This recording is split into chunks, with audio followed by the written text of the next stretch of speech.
Welcome to another edition of Progress and Promise. The spring of 2014 might be getting the reputation as the spring of stormwater. Historic rainfall on April 29th and 30th brought into stark relief the limitations of our area's aging infrastructure. Not only were the typical high water trouble spots trouble again, but places that had never been trouble in rain events saw fall-ins, retaining wall collapses, and stormwater pond overflows. If anything, April 29th showed that our problems with water were bigger than we knew. Sure, when those rain waters receded, it was clear that the area's infrastructure couldn't handle 20 inches of rain in 24 hours. But increasingly, interested citizens are saying that the problems we see for smaller rain events are troubling signs too, particularly as we consider the continued development of our downtown, which sits at the end of the gravity-fed line for runoff from throughout the area. With me today is executive producer Quint Studer. Our guest today will be Carl Wernicke, a longtime journalist now working for the Florida Institute for Human and Machine Cognition, which has a vested interest in getting some of the stormwater puzzle right. Quint, thank you very much, as always. I'm excited about this show. You know, when you think about our stormwater, and people might say, why now? Sometimes things take a while to build up, and then it hits that tipping point. I think a little bit of that with infrastructure and so on. But also, the good news is, if there is good news in this, it's because of demand for development. So all these vacant lands, like I know in IHMC, one of the things that came up is they were looking at building a new facility. And then the question came up, should we build a new facility in an area that might flood? So that brought it up. But the good news is they were looking at investment. I know sometimes some of the downtown owners were worried about expanding. Yeah. So I think this is not a $1 million question. This is a multi-million dollar question that I think has to be resolved. Because if it isn't resolved, we're just not going to get the continued investment into our community. No, I think that we're at a point where to move forward in a meaningful way with what the rest of downtown can become, we're going to have to address this issue. And stormwater spending is not sexy money. It's not something that makes a nice, photo op or campaign moment where you get to cut a ribbon on something that's, big and fancy. It's literally money you spend that you shouldn't notice until it malfunctions. No, it's exactly true. When I was president of Baptist Hospital, for example, we spent $350,000 to $400,000 one time on a new air filtration system. And people might not notice it, but you want people to breathe as clean as air as possible in the workplace. So sometimes maybe the stuff you don't notice might be the life-saving things that need to be done. Absolutely, and this is definitely an important one that I think we do need to pay some serious, thoughtful attention to. Joining us now is Carl Wernicke, who spent 33 years as a reporter and editor before retiring from the News Journal in April of 2012. He joined the IHMC in May as senior writer and communications manager. That's a fancy title. Yes, he had a whole 30 days off. How was retirement? How was retirement that 30 days? Too short. I actually didn't want to go to work that quickly again, but I couldn't turn it down. Yeah. But Carl is also a regular contributor to WUWF and is the raiser of happy chickens on Garson Point. Yes, I am. Are your chickens still happy? Yes, they are. They're very happy. I think they're probably the most spoiled chickens in the area. Well, thank you so much for being here. Obviously, your role with the IHMC is makes you an important voice in this conversation. They have planned this $8 million expansion of the facility that I think everyone is very excited about. That's the kind of development that we want. Those are brain power jobs. Those aren't, destructive kind of taking out of the ecosystem jobs. But there's a snag. Can you talk some about where the project is in limbo and some of Dr. Ford's concerns about? Well, the obvious most important concern is how much sense does it make to build a rather large addition in an area that's flooding, and this rains in April 29th, 30th were not the first time.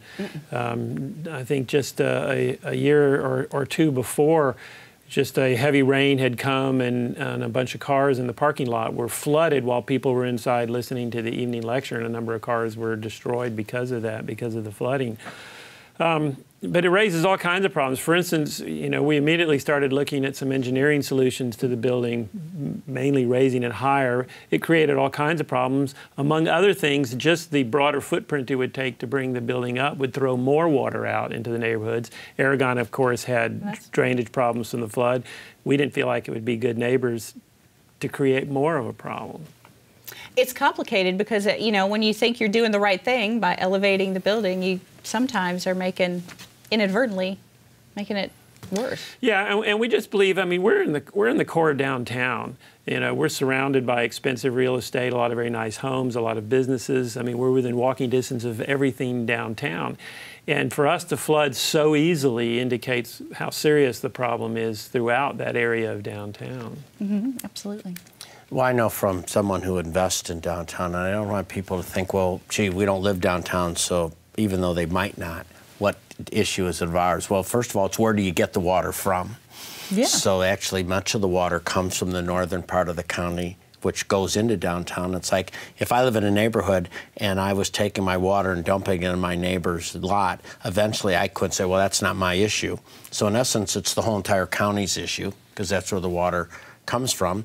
And then, of course, you know, with investments and so on, looking at, I know, you know, I own now the News Journal location, and I think that's always flooded quite easily. It's how do you create those investments in downtown that work well to get investments? And then even, you know, we have us and Eddie Todd own a building called De Villers Square. And when we went to put a parking lot in, we had to put in a big retention pond, which actually takes away, again, developable space, and certainly doesn't look that great either. So tell us about the expert you brought in, because, you know, we've done that a lot in the city. We bring in experts and they do a great job, they do a great talk, and then they leave and nothing happens, so we bring in the next expert. So well, tell us about the expert you brought in, because he seemed to be very well received. Yeah, it was David Wagner from, I believe it was Wagner and Ball in New Orleans, and his design team has put together a $6.5 billion plan for New Orleans, which is watershed management. Obviously ours is a smaller thing. But Wagner really has studied it, and they've tried to look at how do you go about this in a different way, which is instead of just pipes and drainage, and he says drainage is a bad word is what he said, what I thought was interesting. And really the concept he brings is you start preventing stormwater runoff at the source. You go to the very head of the flow. Pensacola, it comes down pretty rapidly. As you pointed out, we get a lot of rain in the county. It then flows downhill, and it comes down pretty fast. And in fact, that was what was happening downtown. As the water was rushing through those pipes and the pipes were backing up, the water is shooting up out of the drainage system and flooding. And Wagner said, you know, he believes you've got to have drainage ponds and you've got to have pipes. But you've got to start pulling that water out of the column at the very beginning. And he said that could start as much as homes and businesses, that instead of having cement or paved driveways or paved parking lots, have pervious surfaces where the water flows in. Homeowners having rain barrels that collect it, garden spaces. No, I love those ideas, because those were doable ideas that didn't take a big heat, a big water pump, didn't take a lot of construction. And it also builds in involvement from everyone. That's something, it helps make the connection for people to what you both have mentioned, which I think is important, that if I don't live in downtown, why do I care if it floods? Because you're contributing. The system is all connected. And it may be that people who live in the county work at some of these businesses downtown. I mean, a lot of our employees live in Aragon, but they live all over the area. I mean, I live in Garcon Point in another county, but a lot of people live in Santa Rosa, in Escambia County, and come downtown to work. But, you know, one thing he was pointing out, too, is you can use a lot of our parks. We have a lot of parks in this area. Yes, 92 parks, I think, in the city alone. But he said when he drove around and was looking at parks, he noticed a lot of them are built up. Well, they kick the water off. He said we ought to use the parks to collect the water. And he says they might be wet for a little while, but he said, but would you rather have the parks wet or have the neighborhoods wet, the homes wet? So his whole idea is to approach this from a systematic watershed approach that uses a lot of different methods to get a handle on the water. That's really a different mindset of dealing with it. I know that someone said at one of the meetings at which he spoke, you know, engineers love concrete. Because you know what's going to happen when you pour it, but this idea of trying to treat as much of the rainfall where it lays is a very different mindset. It's certainly less disturbing to the environment physically, which I think is a good thing. But well, the other thing I liked about him, he stresses, a lot of times people think it's either the environment or it's the economy. He stresses it's all of a piece. And what he says is, and what they're going to be doing in New Orleans and what they've done over in the Netherlands, which is where he did a lot of his study. He brought in a lot of experts from the Dutch, who of course live holding back the sea but managing the water. He said we should use the water as an asset. So you create things that make neighborhoods more fun, and you do ponds like Admiral Mason Park instead of the traditional ones we think of with the chain link fence around a barren ditch. So he says you create with the water assets that make the neighborhoods more attractive, that make people like to live there. Well, I travel a lot. I've been to cities now, downtowns, where they actually look like they have little streams coming through them instead. And, kids play in them, and they do all sorts of things to move water. Yeah, exactly. And so it is that new thinking. And, what you were saying, we're hoping that he was very well received here. And he really liked Pensacola. He was surprised, I think, what he found here. He's creative. I think if you're creative, and I have a quote I made up years ago that says, if you see a problem and you think there's a solution, you have a human responsibility to bring that solution. And obviously he's a solution person. He sees us with the problem. And it's sort of an exciting place for a creative individual like that.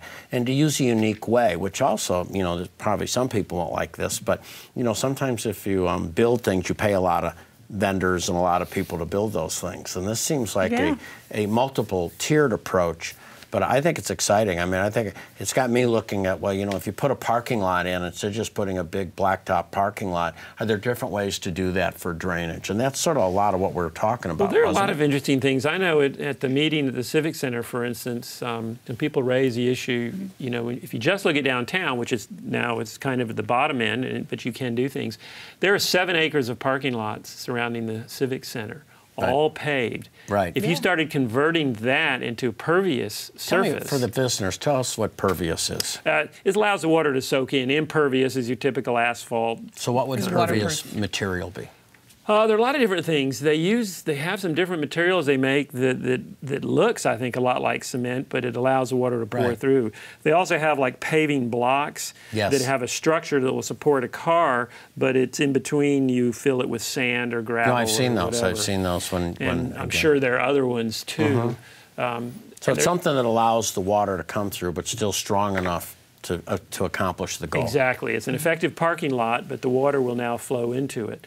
Someone even suggested there's 3 acres of roof on the Civic Center. If you put a green roof up there, it soaks up the water instead of kicking it off. But those are the ideas. So they're saying that there's 7 acres. I think Larry Johnson, the city councilman, said, well, why don't we do the same thing at City Hall? Make that a pervious parking lot. Well, in fact, one of the things we all know is we probably have more government parking lots than most cities. They do. They call it a Pensacola parking syndrome. That we do. We've torn down buildings in the past to make parking. So I think those are some. Even though it's not simple, you have to start somewhere. Yeah, it's not simple, but once you get the thing in progress, then one thing follows after the other. It's not as hard as it could be made out to be. And now there's a body of knowledge on it now, and I think probably what Wagner and his team did in New Orleans has really advanced it. So in a sense, we're taking advantage of the knowledge they've learned, even though it's a different challenge in New Orleans. 50% of the city is below sea level. We're all above sea level. But it's that rapid difference between the county and the downtown. Well, it's vital to do because, one of the things we talk about, Carl, is when you try to create a vibrant downtown, which every research shows is vital to a success of a county. You have a vibrant downtown. We go through a couple of challenges here in Pensacola area. 2 of them. One is building cost is a little higher, which would be okay if our wages were a little higher. So if you're sitting in Houston and your building costs are a little higher, but the wages are such that somebody can afford $2.50 per square foot of rental, you're probably okay. Or you can have building costs that are lower, which then you're okay if your wages are lower because your building costs are lower. But what we've got in Pensacola right now is more expensive building cost, many times because of the things you have to do in the past of building up, doing a lot of things. Of course, the hurricane structure.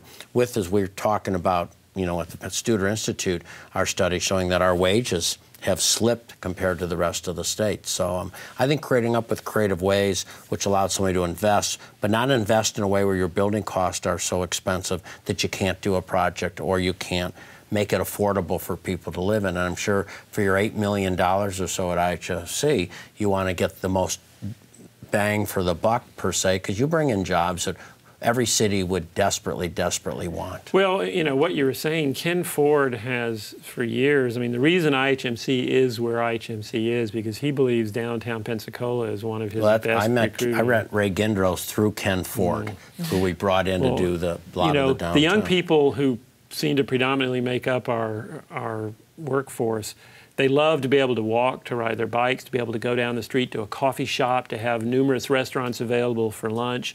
That urban space is something that Ken actively markets, and it works. In IHMC, we believe is the kind of business that this area wants. Our average salary is over $100,000. Right. And for this area, that's pretty darn good. That's pretty darn good anywhere. The truth is IHMC could locate anywhere. Right. And there are plenty of places that would love to have it. But Pensacola really is a strong argument for IHMC to be here because we can recruit using this downtown. Well, that's the same thing with now the maritime office buildings going up. It has Studer Group and MCare, which is going to bring 200-something, well-paying jobs, good benefits downtown. And, we're a for-profit company, so I think our taxes, property taxes alone will be over $200,000. Well, it's interesting, going back to my newspaper days, I always took the advice some editor told me years ago, don't drive to work the same way every way and don't always go home the same way. You need to take different roads and see what's going on. And so I've always done that, and I guess maybe I'm naturally curious anyway. Well, I've just been noticing lately, you drive around the fringes of downtown, all of a sudden people are building homes. Right.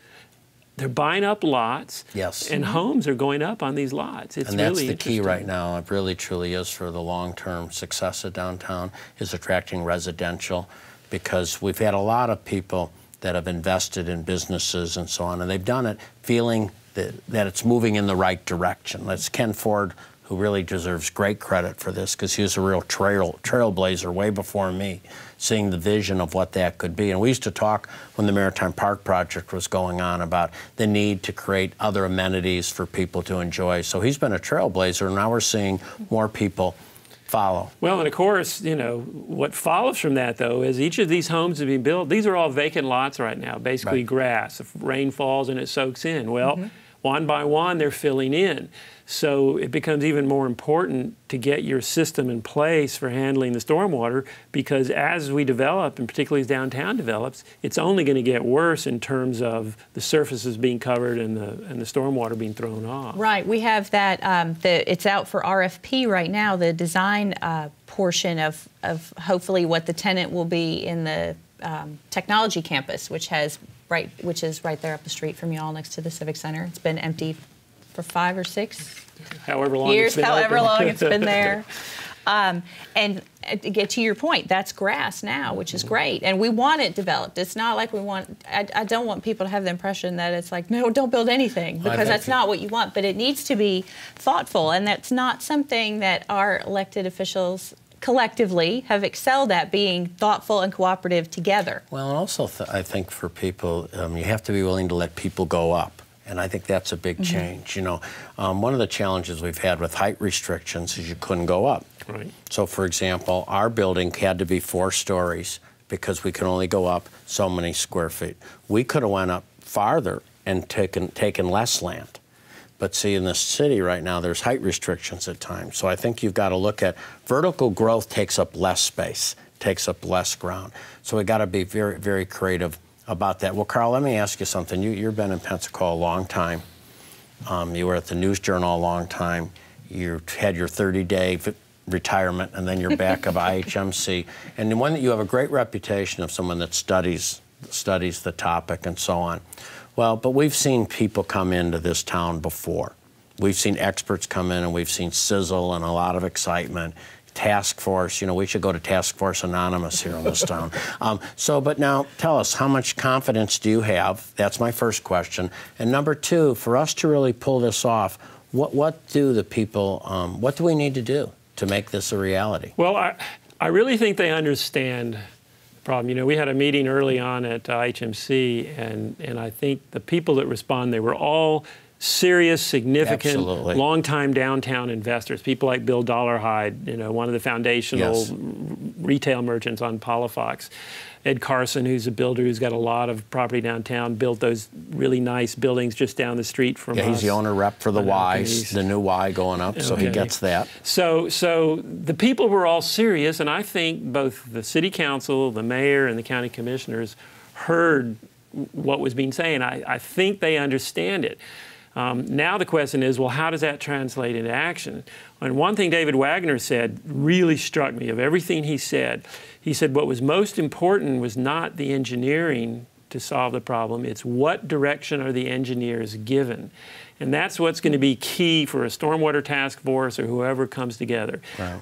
What is it we want to do? Are we just going to do what we've always done, which is maybe try and fix a few pipes and dig a few more ponds? Or are we going to say, now let's take a region-wide, system-wide, watershed approach to this problem? So it's the direction, the charge that's given to the engineers that's going to determine. And don't you think that because some of the pressure is coming, I mean, this is not a government-driven process. Mr. Wagner being here is not driven by a bureaucracy.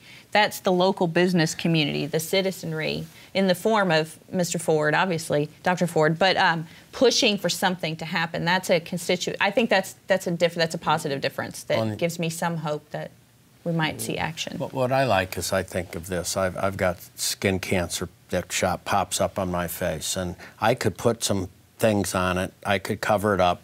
I could probably go in and the doctor could just take the top off, but it's just treating the symptom. And if we just look at downtown, we're treating the symptoms. Right. And what I've heard you say, Carl, you have to go to the root cause. And the root cause may be far from where the problem is. So I think the fact, too, giving the engineers the direction of going up where it's really coming from, because the sooner you can stop it, the better. So, well, we both, on behalf of Shannon and I and the people, even the Studer Institute, we just are so glad that you didn't retire. We're glad that we're glad that you're back on the field, because this community needs you, Carl, and we appreciate not only your commitment in the past, but your current commitment and your commitment again in the future. Thank you. Well, thank you. That's very, very kind of you. Thank you so much for being with us. We appreciate it. And if you stick around, we will be right back in just a few minutes.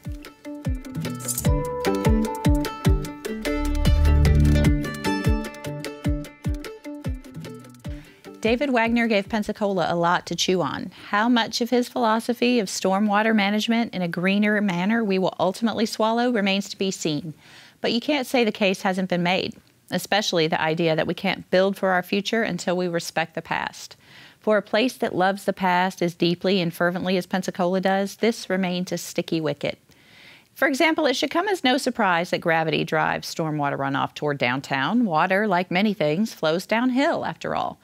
This is something that everyone who has tried to settle this plot of earth over the last 450 years has had to acknowledge, or has ignored at their peril. In the mid-2000s, we were hot and heavy on redeveloping downtown waterfront space. Flush with FEMA money and a growing real estate market, we pitched plenty of plans and even built a few of them, while others fell by the wayside. Some called for retail and public space, others for housing. All included concrete, asphalt, and other impervious surfaces. Back in September of 2005, 3 projects were suggested to improve drainage near the new and very tony Aragon neighborhood. 2 were completed, but even so, problems with flooding remained, from rainfalls both tropical and typical. Looking ahead a bit, we found a 2007 report that refers to recently found historical maps that show Cadets Spring used to run right through there, right toward the bay. One of those maps is of Pensacola, circa 1778. I'm guessing someone between 1778 and 2005 had the chance to see that map before. So did history fail us, or did we fail history? Wagner toured Pensacola with an 18th century map of the city at hand. He advocates treating stormwater where it falls, rather than trying to funnel it all where it's most convenient for us. It's a view of the interaction between man and nature that will resonate with lovers of the good earth and the environmentally minded folks who call Northwest Florida home. And happily, there are a lot of them. But for those of us who are not moved by environmental arguments, Wagner offered a carrot too. In one speech, he played the card no ambitious elected person can resist. Speaking as the son of a politician, he said that if science about the way sea levels will rise bears out, coastal communities like ours will be on the front line of those changes. The leadership role Northwest Florida should play is significant, he said. If you here get knowledge about this, think about the leadership position you'd have. Maybe you aren't moved by the argument that water goes where it wants to go, no matter how many pumping stations we build or how much asphalt we lay. Maybe the practical and philosophical merits of green design are not what spin your wheels. If it is power that you seek or influence that you crave, let that part of Wagner's argument wash over your pert little ears. Because one day Don Gates will no longer be president of the Florida Senate. And when he isn't, thanks to term limits, elected officials from around here will be churned and burned through the halls of Tallahassee without a second glance. We lack the population, prestige, and money that our brothers and sisters in Central and South Florida command. If we can develop an expertise in something besides being the poorest large county in the state, we can make our voice worth hearing. That would be the kind of thing you could take to the bank and the ballot box. So maybe it's time to consider putting some of the rebirth of our city on higher ground. There is plenty of room for infill housing in Belmont to Villers and the West Side, where Habitat for Humanity has used its neighborhood revitalization initiative to improve the existing housing stock. The old Blunt School property is a full city block that's a bike ride away from the Community Maritime Park. It needs to become something other than empty. Moving Pensacola's Progress to the west a tad would give us a chance to shore up the infrastructure under our feet before it washes out from underneath us. Thank you so much for joining us. Please follow us on Facebook and Twitter and tune in next time.